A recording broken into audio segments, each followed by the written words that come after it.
अस्सलाम वालेकुम दोस्तों, मैं हूं आपका दोस्त तास कुरैशी। आई होप आप सब लोग ठीक होंगे। मैं आज वीडियो बनाने जा रहा हूं हॉलैंड स्टडी वीज़े के ऊपर। बहुत सारे दोस्तों ने रिक्वेस्ट की कि जनाब हॉलैंड के जो स्टडी वीज़ा उसके बारे में इंफॉर्मेशन चाहिए। तो हॉलैंड एक्चुअली एक बहुत छोटी सी कंट्री है जिसके एक साइड पे जर्मनी लगता है, दूसरी साइड पे बेल्जियम लगता है और एक साइड पे समंदर है। समंदर की जो दूसरी साइड है उसके वहाँ पे इंग्लैंड है, यूनाइटेड किंगडम, जो कि हॉलैंड का भी बॉर्डर है, लेकिन उसमें फेरी के साथ जाना पड़ता है। अच्छा, छोटा सा मुल्क है, इकॉनमी बहुत अच्छी है, यहाँ पे जो फ्यूचर भी बहुत अच्छा है। मुश्किल ये है कि यहाँ पे स्टडी के लिए आना या यहाँ पे आके सेट होना। तो यहाँ पे सेट होने के दो तीन तरीके हैं, लेकिन वो मैं बाद में बताऊंगा। सब जो आज टॉपिक है वो है स्टडी वीज़ा। तो स्टडी वीज़े के बारे में मैं आपको बताता हूँ कि कैसे आपने यूनिवर्सिटी ढूंढनी है, कैसे आपने वीज़ा अप्लाई करने, क्या क्या उनकी रिक्वायरमेंट्स हैं। सबसे पहले आपका कम से कम जो आपकी एजुकेशन है वो FA होनी चाहिए। उसके बाद आपने आइल्स करने हैं, मिनिमम 6 बैंड्स रिक्वायरमेंट्स हैं उनकी। पहले जो है 5 बैंड चल जाते थे, 5.5 बैंड चल जाते थे, लेकिन सख्ती हो गई है। उसकी रीज़न ये है कि जिस तरह इंग्लैंड में एक टाइम पे बहुत सारे गए थे स्टूडेंट पढ़ने के लिए, लेकिन वो प्राइवेट यूनिवर्सिटी में जाते रहे हैं। इसी तरह अभी भी है, लेकिन सख्ती हो गई है इंग्लैंड में। यहाँ पे हॉलैंड में 2004, 5, 6, 7 में बहुत ज़्यादा पाकिस्तान से, इंडिया से, बांग्लादेश से स्टूडेंट आए हैं। क्या था, यहाँ पे बहुत सारी प्राइवेट यूनिवर्सिटीज़ थी, वो 4 बैंड 5 बैंड में जो है एडमिशन दे रही थी। फिर क्या हुआ है कि लड़के हज़ारों के हिसाब से यहाँ पे आए हैं, उसके बाद यूनिवर्सिटी नहीं गए। तो वो यूनिवर्सिटीज़ को एक तो उन्होंने बैन कर दी है, दूसरा जो है सख्ती कर दी है उन्होंने। अब जो है इसकी जो रिक्वायरमेंट है वो 6 बैंड उन्होंने कर दी है, क्योंकि देर बाद 6 बैंड वही लेके आएगा जिसने पढ़ना है यहाँ पे। सही है। और यहाँ पे स्कॉलरशिप भी मिल सकती है आपको। डिपेंड करता है कि आपके कितने नंबर से, आपके अगर 70-80% नंबर हैं तो आप स्कॉलरशिप भी देते हैं ये, जिसमें आपको रहने के लिए जगह दी जाएगी और 400-450 यूरो आपको दिया जाएगा, जेब हर जिसको कहते हैं। अच्छा, अब अगर पाकिस्तान में है, इंडिया में है, बांग्लादेश में है, जिस कंट्री में आप हैं, तो आपने FA किया होना चाहिए, आपने आइल्स करना है, 6 बैंड आपने लेने हैं। अच्छा, उसके बाद आपने क्या करना है, आपने जो कोर्स करना है, आपने जो स्टडी करना चाहते हैं, आप जो भी आप कोर्स करना चाहते हैं, उस हिसाब से आपने अपनी यूनिवर्सिटी सर्च करनी है। और यूनिवर्सिटी जो है यहाँ पे हॉलैंड इंटरनेशनल है, यहाँ पे वेबस्टर यूनिवर्सिटी है लाइदन में। असल में मैं मुशा दूंगा, अगर आपने पढ़ने के लिए आना है तो आप कोशिश करनी है कि एम्स्टर्डम में जो यूनिवर्सिटी है वहाँ पे आना है। उसकी वजह क्या है, एम्स्टर्डम में क्योंकि काम वगैरह आराम से मिल जाता है यहाँ पे, क्योंकि टूरिस्ट एरिया एम्स्टर्डम, हज़ारों लाखों टूरिस्ट आते हैं यहाँ पे। और वो एक काम आपको स्टूडेंट को काम मिल जाता है, रेस्टोरेंट वगैरह में इस तरह काम आराम से मिल जाता है। तो कोशिश करनी है आपने एम्स्टर्डम में कोई यूनिवर्सिटी ढूंढनी है, एम्स्टर्डम में आपने पढ़ने के लिए आना है। अच्छा, जब आपने यूनिवर्सिटी ढूंढ लेनी है उसके बाद आपने करना है अप्लाई।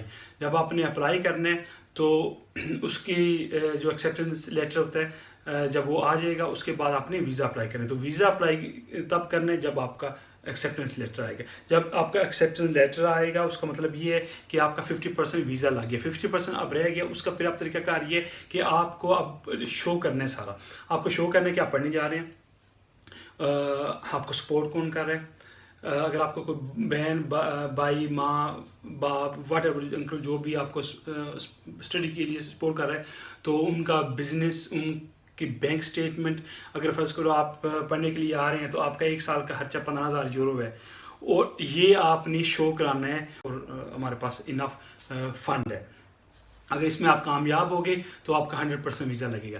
जब आपने वीज़ा अप्लाई करना है तो आपको बैंक स्टेटमेंट चाहिए होगी, आप जो आपको स्पॉन्सर कर रहा है उनकी बैंक स्टेटमेंट चाहिए होगी, आपका एक्सेप्टेंस लेटर आपको चाहिए होगा।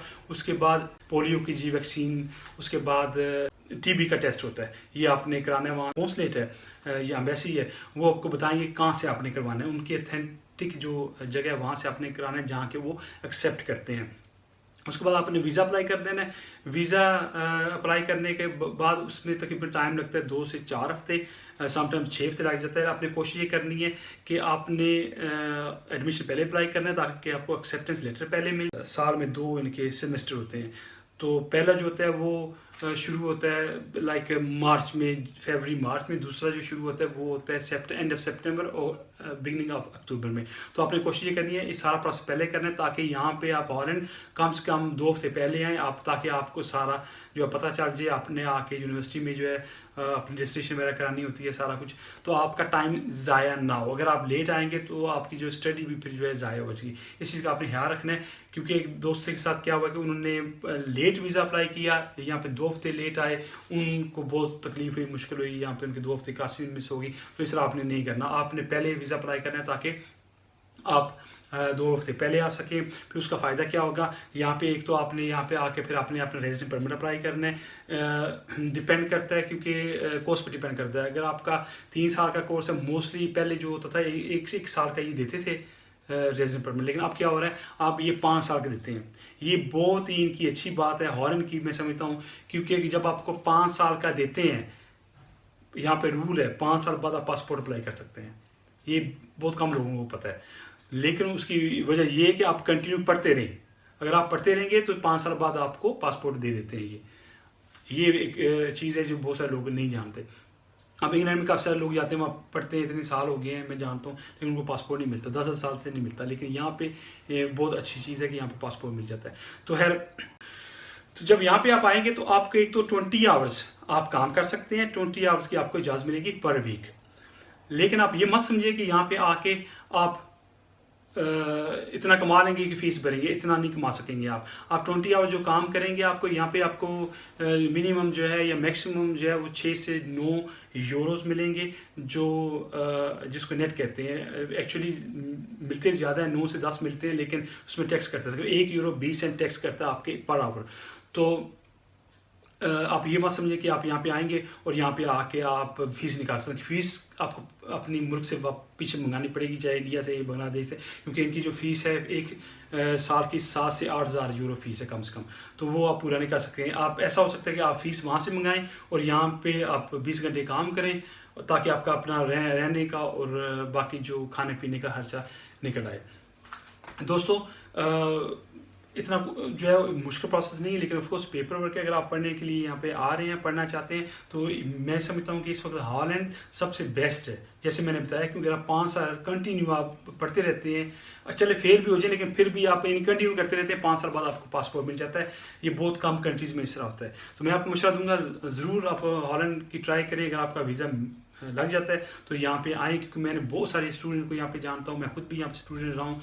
यहाँ पे फ्यूचर है, क्योंकि छोटा सा मुल्क है। यहाँ पे आपको महसूस नहीं होता जी आप फॉरेनर हो। यहाँ पे लोग बहुत पोलाइट लोग हैं, जो डच लोग हैं बहुत पोलाइट हैं। अगर आप दूसरी कंट्रीज में चले जाएँ, जर्मनी में या इटली में या इंग्लैंड में, वहाँ पे आपको महसूस होता है कि जी मैं पाकिस्तानी हूँ, लेकिन यहाँ पे महसूस नहीं होता, क्योंकि आपको कोई महसूस नहीं कराता। बहुत रिस्पेक्ट करते हैं यहाँ लोगों की। आई होप आप मेरी वीडियो पसंद आई होगी। अगर आपको मेरी वीडियो पसंद आई, अपना फीडबैक नीचे कमेंट सेक्शन में देना ना भूलिएगा।